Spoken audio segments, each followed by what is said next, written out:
오늘 너무 기쁜 날입니다. 우리 아까 한번 했지만 또 옆 사람들께 한 번만 더 인사할까요? 메리 크리스마스.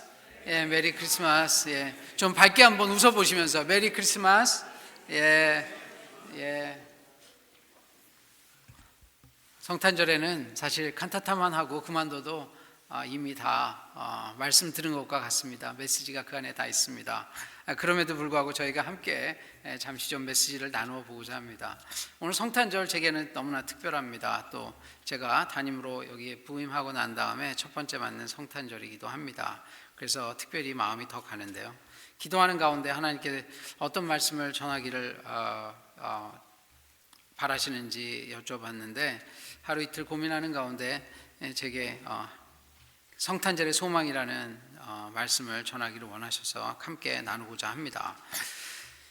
성탄절 하면 우리는 바깥에 나가보면 일단 기쁩니다. 트리도 많이 있고 여러 군데 이제 데코레이션도 해놓고 선물도 주고받고 보지 못하던 가족들도 함께 보게 되고 안부 인사 서로 많이 전하게 되죠. 그러다 보니까 마음이 이상하게 따뜻해집니다. 밖에 나가만 보더라도 이렇게 뭔가 약간 들뜬 마음이 있죠. 붕 떠 있는 마음이 있습니다. 1년에 한 번 정도는 이렇게 이제 들뜨고 기쁜 마음을 갖는 것이 참 저에게 필요한 것 같습니다. 그게 저에게 굉장히 그 사람의 에너지를 넘치게 하고 삶에 대한 의욕을 갖게 만들기 때문입니다. 제가 그래서 한번 그런 생각을 해봤습니다. 왜 우리가 이렇게 기쁜가? 사실 이유를 말하기 전에 감정적으로 기쁘죠. 우리에게는 감정이 항상 이성보다 앞서기 때문입니다. 그래서 감정적으로 그러면 왜 우리가 이렇게 기쁜가를 한번 생각해 보았습니다. 예수 그리스도께서 이 세상에 오신 이유가 우리를 구원하기 위한 것이니까 그럴 수 있겠구나. 그렇게 우리가 한번 이성적으로 생각을 해볼 수 있겠죠. 그러나 거기서 우리가 한 단계 조금 더 나가서 생각을 한번 해보고 싶습니다. 이것이 왜 믿는 사람이거나 믿지 않는 사람 모두에게 이렇게 큰 기쁨이 되는가? 여러분 나가보시면 알겠지만 세상의 어떤 종교의 축제도 이런 성탄절과 같은 이런 축제는 없습니다. 믿는 사람이든지 그렇지 않은 사람이든지 모든 사람에게 엄청난 기쁨을 줍니다. 세계 어느 곳에, 심지어 제가 얼마 전에 뉴스를 보니까 세상에서 가장 많이 크리스마스 데코레이션을 하는 곳이 일본이라고 합니다. 그런데 아시겠지만 일본은 기독교 인구가 1%가 안 되는 나라예요. 그리고 세상의 모든 신은 다 섬기는 나라 아닙니까? 근데 그런 곳에서조차 크리스마스를 저렇게 엄청나게 이렇게 축하하고 있습니다. 그 이유는 바로 신학적으로 하나님의 이미지, 즉 하나님의 영이 우리 안에 이미 거하고 있기 때문입니다. 이것이 우리가 하나님이 우리를 창조하셨다는 부인할 수 없는 사실입니다. 우리 안에 하나님의 이미지가 이렇게 꽉 박혀 있기 때문에 우리는 하나님이라는 존재를 떠올리게 되면 반응하게 되는 것이죠. 기뻐하는 것입니다. 특별히 크리스찬들에게는 이것이 더 기쁜 이유는 오늘 성경에도 나와 있는 것처럼 특별히 더 우리에게 기쁜 이유는 무엇이냐면 우리 안에는 구원을 받았기 때문에 성령이 우리 안에 존재합니다. 우리 안에 이미 성령이 계시기 때문에 예수 그리스도가 태어나셨다는 것을 하나님의 영과 영이 우리가 함께 할 때에 더 기쁜 마음 우리한테 주는 것이죠. 이런 놀라운 사실을 볼 때마다 저희는 정말 하나님의 섭리에 대해서 감탄하지 않을 수가 없습니다. 세상 하나님이 만드셨다는 건 너무나 분명합니다. 여러분, 그래서 제가 이 대목에서 꼭 드리고 싶은 이야기가 있어요. 여러분, 복음을 전해 보셨습니까? 믿지 않는 분들에게 복음을 전해 보셨습니까? 지난해에 교회에 오는 것 말고 여러분이 아는 분 중에 교회 안 다닌 분이 단 한 명도 없으실 수는 없겠죠. 근데 여러분 전해보시면 놀랍게 왜 이제 전했냐는 듯이 반응하는 분들이 계십니다. 교회를 오래 다니시는 분들은 안 만나는 사람이 불편해요. 왜냐하면 가면 수치를 당하기 때문입니다. 믿지 않는 자에게 복음을 당할 때 가장 먼저 느끼는 느낌은 본인의 본질을 깨닫게 돼요. 우리는 얼마나 교회에서는 그럴싸한 사람으로 살아가지만 세상에서는 사람들이 바라보는 시각이 그저 그런 사람이라는 걸 알게 됩니다. 그래서 밖으로 복음을 전하는 일을 저는 열심히 하라는 것이 본인의 번지수를 파악하는 데 굉장히 도움이 될 뿐더러 두 번째는 복음을 전하게 되면 어떤 분 하나님이 준비시켰기 때문에 정말 놀랍게 하나님을 단번에 흡수하는 사람들이 계십니다. 여러분은 모든 분들이 우리 교회는 대다수가 80% 90%가 직분자입니다. 직분자라는 것은 하나님의 직분을 받은 것이죠. 하나님의 직분의 가장 큰 것은 무엇일까요? 하나님 직분의 가장 큰 것은 복음을 전하는 자입니다. 성탄절의 가장 큰 소망은 예수 그리스도께서 우리에게 소망으로 오셨기 때문에 우린 이 소망을 다른 분들에게 전해야 합니다. 기독교인이라는 것 계속 지금 같은 이야기를 하지만 여러분들이 얼마나 이거를 심각하게 받아들인지는 모르겠어요. 그러나 발걸음을 떼어 보십시오. 발걸음을 떼고 나가서 전도해 보십시오. 저는 기본적으로 성도들이 수평이동하는 것을 바라는 사람이 아닙니다. 하나님 앞에 섰을 때 하나님 우리 교회가 얼마나 많았는데 80%가 다른 교회에서 왔어요가 우리에게 전혀 하나님 앞에 섰을 때 면을 세우는 일이 되지 못합니다. 다만 우리가 정말 하나님 이렇게 힘들고 어렵고 하나님 모르는 사람 한 분이라도 복음을 전했을 때 그 사람들이 변해서 하나님 믿게 된 것, 이것이 여러분에게 정말 훈장처럼 저는 남을 거라고 생각합니다. 여러분, 성탄절을 맞이해서 정말 하나님 기쁘시다면 이런 마음에 빚진 마음도 가져야 한다는 게 제 생각입니다. 여러분, 마음에 부담이 되시겠지만 내년에도 계속 저는 이야기를 할 것입니다.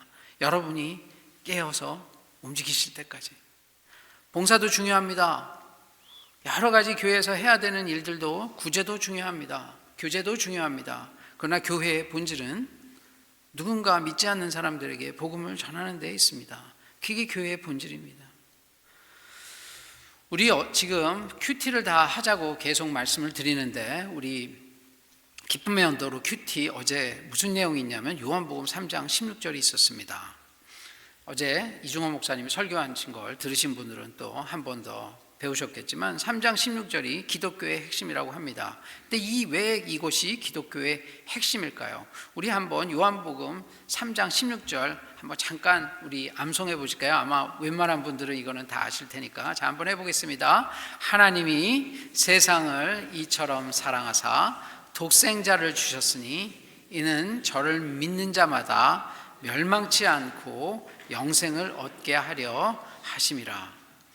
우리가 이 정도는 다 아셔야겠죠. 교회 여기에 꽤 오래 다니신 분들이 많기 때문에 요한복음 3장 16절을 기억을 못 하신다면 우리는 사실 기독교의 본질을 정확하게 전달하기 어렵습니다. 왜 이것을 기억하라고 하냐면 이유가 있습니다. 바로 이것이 예수님이 이 땅에 오신 이유를 설명하고 있습니다. 그리고 이 안에 기독교 복음의 모든 진수가 다 담겨 있습니다. 왜 그런지 한번 보겠습니다. 하나님이, 성부 하나님이 세상을 이처럼 사랑하사, 이처럼이란 얘기는 자기 아들을 십자가에 내어주시기까지라는 말을 포함한 거죠. 십자가 얘기가 여기 있습니다. 이처럼 사랑하사 독생자, 유일한 아들을 주셨으니 예수 그리스도를 주셨다는 것이죠. 하나님 아버지 얘기가 나오고 아들이신 예수 그리스도에게 나오고 이처럼 사랑한다는 이야기가 나오고 그 안에 십자가 이야기가 나옵니다.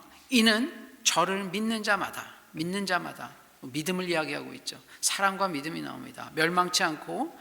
자, 예수님이 오신 것은 우리에게 구원을 주시기 위해서 오셨습니다. 그러나 더 중요한 메시지가 있어요. 믿지 않는 사람은 어떻게 됩니까? 멸망한다는 이야기예요. 여러분, 기독교는 이 두 갈래 길로 갈립니다. 우리는 사망에서 생명으로 옮겨간 사람들이에요. 그런데 우리가 쉰들러 리스트 같은 거 보면 그렇지 않습니까? 쉰들러 리스트에 그렇게 우리가 많은 사람의 그 독자를 끌었던 이유가 뭡니까? 그 사람도 굉장히 이기적인 비즈니스맨이었어요. 그런데 위급한 상황이 다가오자 사람을 살리기 위해서 마지막까지 애쓰죠. 그리고 그 마지막 대사 기억나십니까? 내가 그때 왜 한 명이라도 더 살리지, 한 명이라도 더 고용하지 못했을까? 그게 그분의 이야기였거든요. 그 사람이 위대한 게 아니라 사람이 어떤 상황에 처하면 위대하게 되도록 하나님 이끄시는 겁니다. 하나님 그런 마음을 주시죠. 여러분이 하나님의 마음, 지금 이 시대가 악해요. 그리고 점점 크리스천이 떠나가는 분위기입니다. 여러분, 한국의 지금 기독교 인구가 조만간 10%로 내려간다고 해요. 제가 종종 말씀드리죠. 여러분이 아마 한국을 떠나실 때는 기독교 인구가 20% 정도 됐었을 거고 80년대 이때 우리가 피크로 갔을 때 기독교 인구가 30%가 됐다고 얘기해요. 지금 어떤 분도 기독교 인구가 30%라고 얘기하지 않습니다. 그때 우리가 열심히 올라갈 때 어떤 이야기도 했었냐면 기독교 인구가 정말 40% 50%가 돼서 한국이라는 나라가 정말 동방의 이스라엘, 동방의 예루살렘 이런 얘기를 들을 정도로 복음화된 나라가 될 거라고 생각했어요. 그런데 그런 일은 실제 어떻게 됐습니까? 벌어지지 않았습니다. 여러분, 벌어지지 않았어요. 한국은 이제 점점 기독교 국가로서의 위치를 잃어가고 있습니다. 자, 그러면 그 DNA를 물려받고 온 1세대 여러분 때는 이렇게 열심히 교회 나오시죠. 여러분 자녀는 그렇습니까? 여러분의 손자는 교회 나옵니까? 안 그러실 거예요. 이제 많이 잃어가고 있어요. 여러분의 손자는 지옥 가시기를 원하지는 않죠. 지금 미국 같은 이 세속의 물결이 계속 있는다면 여러분들 보면, 어르신들 보면 자녀보다 더 귀여운 게 손자라고 합니다. 그래도 자녀는 영향을 받았겠죠. 여러분, 물론 하나님이 세상을 통치하셔서 어떻게인가 구원의 역사를 이뤄 가실 거라고 저는 믿습니다. 그러나 하나님께서 우리를 통하여 구원의 역사를 이뤄 가시기 때문에 우리의 손과 발을 쓰십니다. 여러분, 우리가 이거를 책임감을 갖고 있어야 해요. 이 책임감이 우리에게서 멀어지면은 우리 자손들이 믿음을 잃는 건 순식간의 문제입니다. 지금 그 일이 실제적으로 세상에서 벌어지고 있습니다. 성탄절이 있는 이유는, 예수님께서 오신 이유는 구원하라고 오신 것이고 우리를 제자 삼으셨고 우리에게 그 일을 맡기시기 위해서 오신 겁니다. 그러니까 우리는 제일 먼저 해야 되는 일은 그 일부터 해야 돼요. 여러분의 자녀가 귀하다면 여러분은 무엇부터 해야 합니까? 내가 내 자녀를 교회 다니게 하는 게 때로는 너무 어렵습니다. 그냥 어떻게 해야 할까요? 커뮤니티를 만들어야 합니다. 내가 남을 구원시키다 보면 그 사람이 내 자녀를 구원시킬 수 있어요. 아멘이십니까? 네.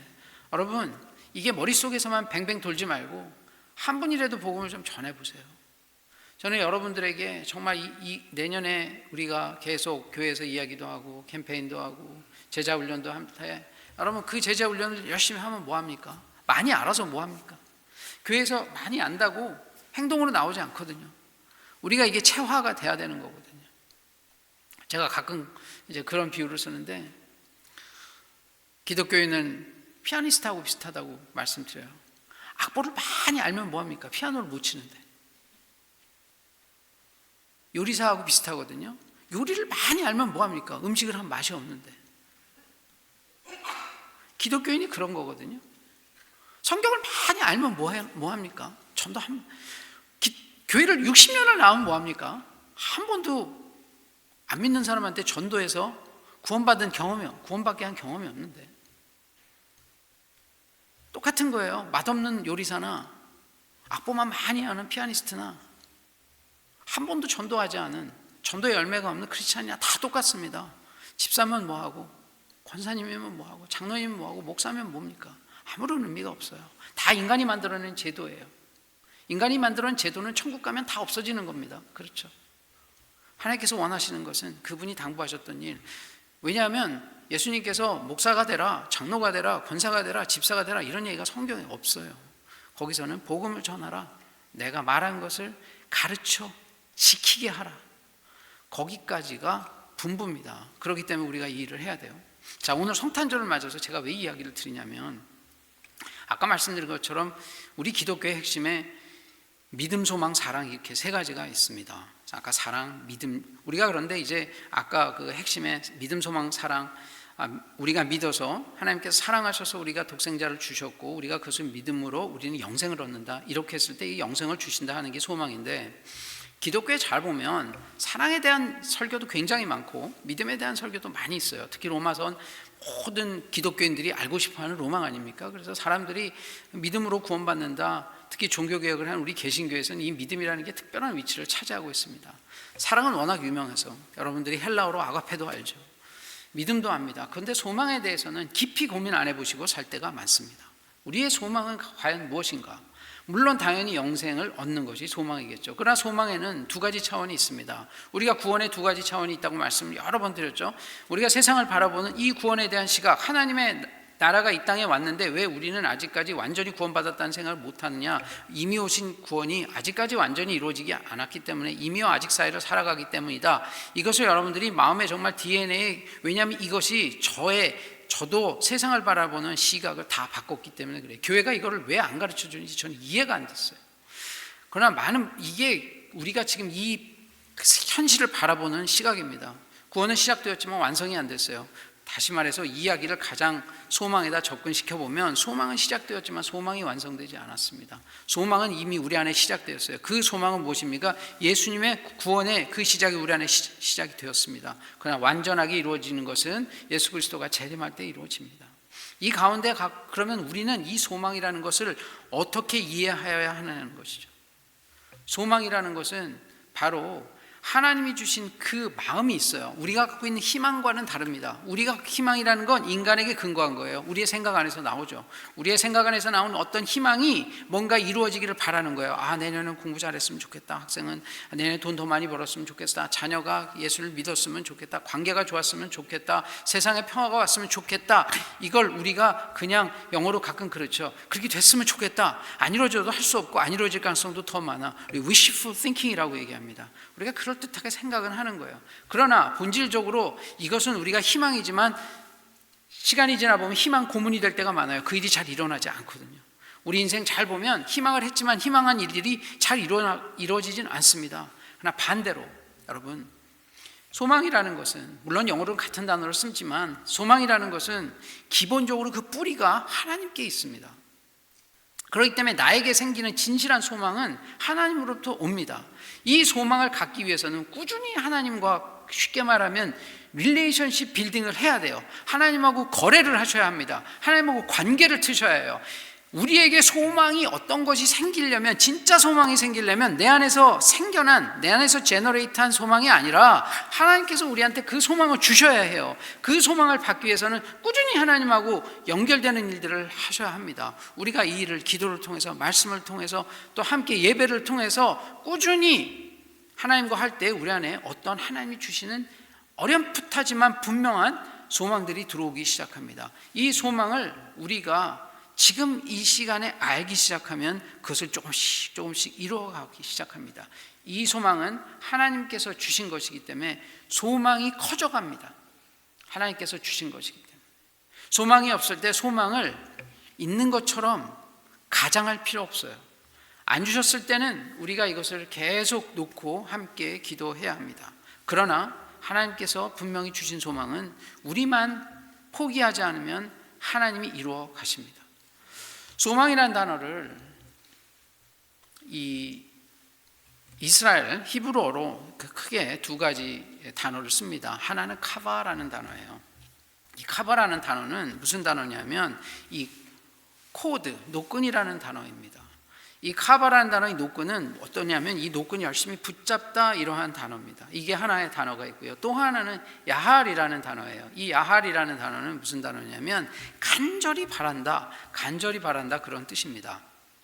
그래서 이 카바라는 단어는 어디에서 어떤 식으로 주로 쓰였냐면 구약에 이게 굉장히 많이 나오는 단어예요. 50번 정도 나오는데 이사야서 40장 31절에 가보면 오직 여호와를 앙망하는 자는 새 힘을 얻으리니 독수리가 날개치며 올라감 같을 것이요 다름박질하여도 곤비하지 아니하겠고 걸어가도 피곤하지 아니하도다 할 때 이때 쓰이거든요. 이게 앙망하다, 여호와를 이렇게 붙들고 있는 거예요. 이 끈은 우리가 만들어냅니까? 하나님 주십니까?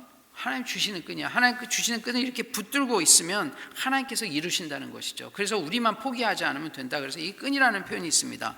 또 하나 야할이라는 단어, 아까 말씀드린 것처럼 이것은 기다린다는 단어예요. 노아가 방주를 만들어 놓고 오랫동안 기다려서 결국 비가 오면서 하나님의 역사가 이루어지는 것을 보지 않았습니까? 이때 그 기다린다고 할 때 이 단어를 씁니다. 그리고 이 단어는 또 어디서 나오냐면 이게 정말 절망적인 상황에서 하나님을 붙들고 잠잠히 기다린다는 의미가 있어요. 그래서 또 많이 사용되는 곳이 다윗이 도망을 다니거나, 또 하나는 이 구약에서 가장 많이 고통을 받았던 사람이 누구입니까? 바로 욥입니다. 그래서 욥이 계속 고난과 고통을 받으면서 하나님의 간절히 소망할 때, 뭔가 기다릴 때 이때 쓰는 단어가 이 할이라는 단어입니다. 그러다 보면 이 단어가 합쳐져서 헬라어에서는 여러분 엘피스라는 단어를 씁니다.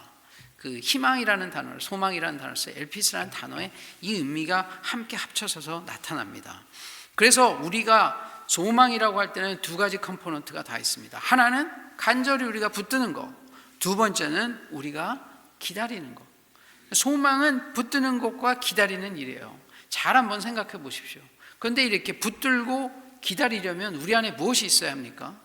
믿음이 있어야 해요. 믿음이 없으면 계속 붙들고 있을 수도 없고 가만히 잠잠하게 기다리기도 어렵습니다. 그래서 소망이라는 단어 안에는 이미 믿음이라는 단어를 많이 내포하고 있어요. 그래서 그 로마서에 가보면 이러한 일들이 어떻게 표현이 되어 있냐면 바울은 이렇게 이야기합니다. 로마서 5장 3절에서 4절에 바울은 믿는 자의 소망에 대해서 이야기할 때 우리가 환난 중에도 즐거워하나니 이는 환난은 인내를, 인내는 연단을, 연단은 소망을 이루는 줄 알미로다. 놀랍게 우리가 환난을 당할 때에 이 환난들이 결국은 어떠한 것을 우리한테 잉태하냐면 소망을 잉태한다는 것이죠.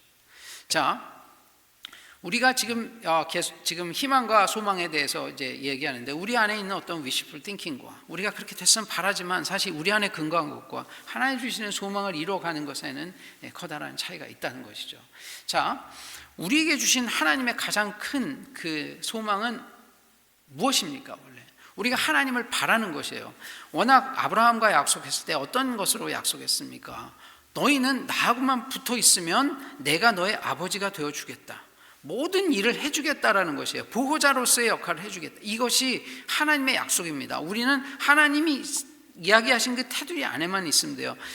워낙 하나님의 우리한테 주신 명령은 죄를 전혀 짓지 말라는 것이었지만 하나님이 우리를 만드셨는데 인간이 죄를 전혀 안 지을 수 있다는 걸 모르셨을까요? 여러분 그렇게 생각하십니까? 여러분 하나님이 우리를 딱 만드셨을 때 하나님이 우리를 너무도 잘 아시는데 정말 하나님께서 우리가 정말 죄를 하나도 안 짓고 살 수 있을 거라고 생각을 하셨을까요? 그러지 않았어요. 그렇기 때문에 율법을 처음 만들 때 제사법을 만들었죠. 제사라는 게 죄 지으면 다시 돌아올 수 있는 법을 열어놓은 것이거든요. 철저하게 하나님은 은혜입니다. 하나님은 은혜이신데 우리에게 이 소망이라는 걸 주셔서 우리가 하나님을 붙들고 갈 수 있도록 하는 것이에요. 자, 한번 제가 왜 요즘에 이렇게 소망이라는 것에 관심을 갖게 됐냐면 제가 이제 하는 일이 이렇게 저렇게 벌려놓다 보니까 이게 쉽지가 않습니다. 그러다 보니까 육신이 지쳐요. 육신이 지치니까 정신도 지칩니다. 그러다 보면 많이 다운이 돼요. 그러다 보면 이게 하나님 부르신 소명인가에 대해서도 의심할 때가 있습니다. 저는 제가 사람들이 저한테 교회 와서는 최근에 그런 일들이 잘 없지만 제가 세상을 살아나갈 때 제 친구들이 저한테 많이 했던 이야기가 있어요. 제가 굉장히 의지가 강한 사람입니다. 이게 외지간해가지고는 흔들릴 잘 않아요. 그런데 저는 마음에 솔직히 때로는 그런 말할 수 없는 그 흔들림이 있을 때가 있어요. 그것이 근본적인 흔들림은 아닌데 인간이다 보니까 마음에 흔들릴 때가 있어요. 이것이 나에게 주신 소명이 맞나? 근데 이렇게 힘드나? 그런데 그럴 때 좀 생각해 봅니다. 이것이 나한테 생겨나는 생각이면 이루어질 수 없겠지만 하나님이 주신 생각이라면 하나님이 이루어 주실 것이다. 근데 그런 생각을 해봐요.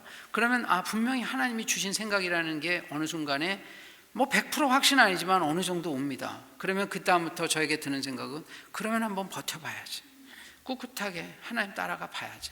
그래서 제가 그때부터 바뀌는 생각이 뭐냐면 하나님을 붙들어 보자. 그냥 버텨보자. 그러다 보면 하나님께서 우리한테 주신 것이 직분을 맡은 자에게는 충성하라고 했으니까 잘할 수 없지만 해보는 겁니다. 예전엔 제가 잘하려고 했어요. 뭐든지. 저도 여러분도 젊은 시절에 그러셨겠지만 완벽주의자였어요. 잘하려는 게 되게 많았습니다. 어느 순간에 다 포기했어요. 그냥 버텨보자. 인생의 폴리시를 바꿨습니다. 그냥 꿋꿋하게 버텨보자. 근데 놀라운 일은 제가 애써서 완벽주의로 일을 할 때보다 그냥 하나님이 주신 생각대로 마지못해 버텨보는 일이 결과가 더 좋아요.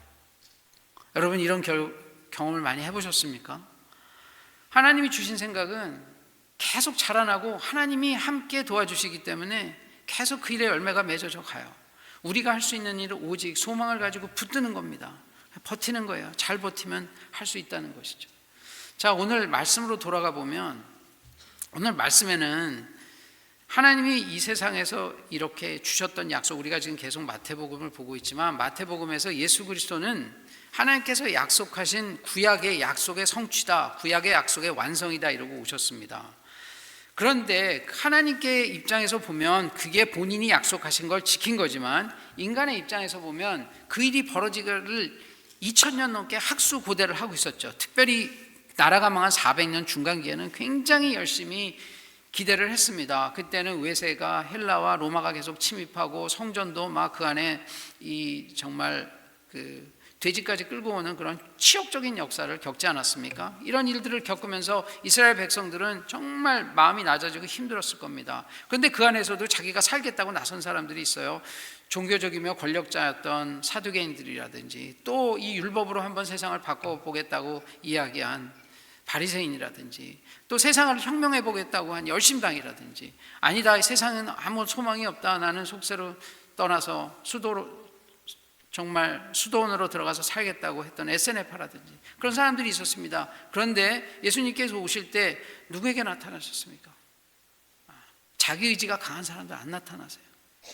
자기 의지가 강한 사람들, 자기가 세운 계획과 자기가 세운 희망이 맞는 사람들에게 온 것이 아니라 바로 그냥 열심히 풀밭에서 짐승을 키우던 그 밤에 목자한테 나타나셨습니다. 목자는 당시의 사회적 지위로 보면 맨 밑에서 세 번째래요. 가장 천한 직업이었습니다.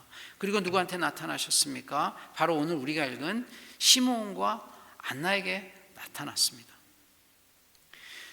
시므온은 누굽니까? 오랫동안 하나님께 경건하게 성실하게 신앙생활하던 노인이셨습니다.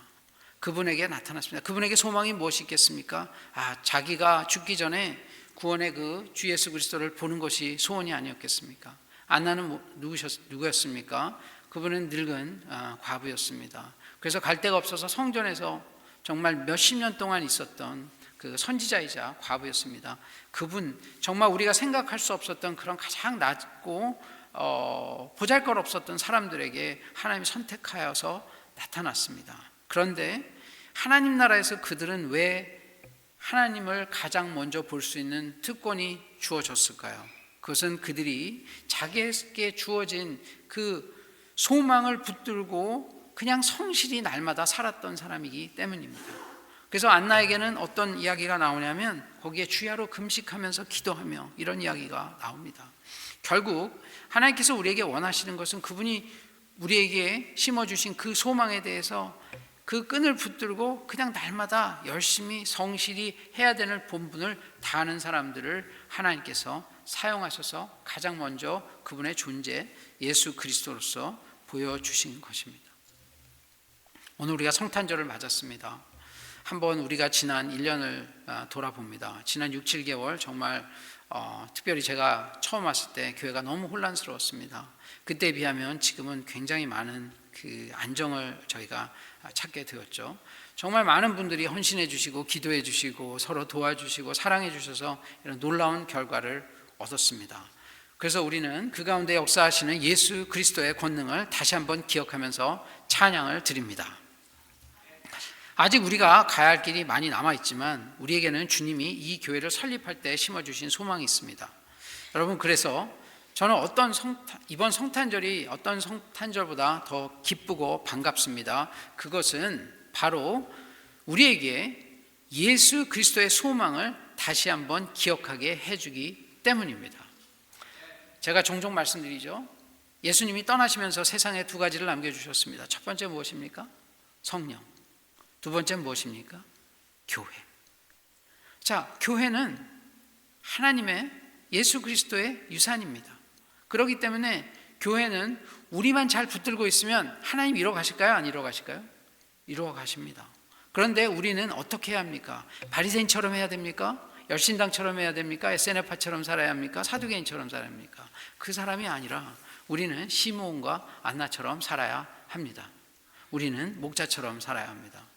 여러분, 그런데 제가 가끔 마음 안에 위안이 되는 건 우리 교회는 어르신이 많잖아요. 그러니까 시므온과 안나 같은 분이 많을까요? 적을까요? 확률상 많을 겁니다. 저는 그렇게 믿습니다. 그렇기 때문에 우리 교회가 정말 본질에 집중하는 경건하고 신실하고 기도하고 금식하고 하나님을 정말 이 끈으로 단단히 붙들고 있는 사람들만 있다 하면 우리가 하나님이 주신 이 소망을 이루어 나갈 줄 믿습니다. 우리 한번 슬라이드 한번 잠깐 줘보시겠어요? 제가 책자가 하나 있는데 잠깐 여러분께 보여드리겠습니다. 우리 이제 보면 여기에 제가 슬라이드 하나 좀 보여드릴게요. 이게 무엇이냐면요, 오래된 우리나라 최초의 성경입니다. 예, 우리나라에 1882년도에 그 존 로스라는 중국에 먼저 갔던 장로교 선교사님이 최초로 이 이북지방 평안도 지방에서 한국말로 성경을 번역했어요. 그래서 이게 약간 이북 말투로 되어 있습니다. 옛날 말투인데, 오른쪽에 있는 파트가 우리가 오늘 읽은 바로 그 누가복음 2장입니다. 그런데 이게 이제 한국에서도 발견이 됐어요. 먼저는 이제 그 영국 도서관에서 발견이 됐는데, 그래서 이게 영인본이라고 해서 이제 필름으로도 나오고 이제 활자본으로 우리한테 주어졌습니다.